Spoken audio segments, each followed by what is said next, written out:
Now, with Chinese President Xi Jinping's recent visit to Seoul and a slew of economic deals freshly signed, it would be fair to say that the economic relationship between South Korea and China has never been better. Bilateral trade has jumped many folds in recent years, and cooperation is beginning to expand into financial and other new sectors as well. Our Connie Kim reports on the rapidly expanding economic and business relationship. Chinese company Tencent has begun investing $523 million in Korea's CJ Games, which it says will be completed by the end of this year.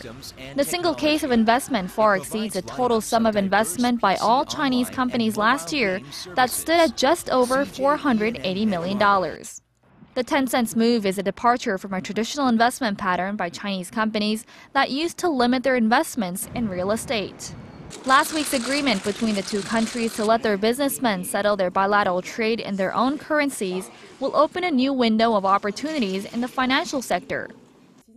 The biggest achievement with President Xi Jinping's visit to Seoul was pushing for financial cooperation between the two countries, allowing direct trading between the won and the yuan, and allowing yuan-holding Korean companies to directly invest in China's stock and fund markets will greatly contribute to expanding cooperation in the financial industry. The agreement between President Park Geun-hye and President Xi last week to make every effort to conclude a free trade agreement this year will further boost rapidly expanding bilateral trade. Korea's two-way trade with China jumped more than 50-fold to $230 billion last year from 1992 when the two nations set up diplomatic ties.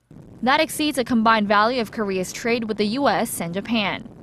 Now, once a free trade deal is reached, the leaders of the countries expect their trade value to top $300 billion next year.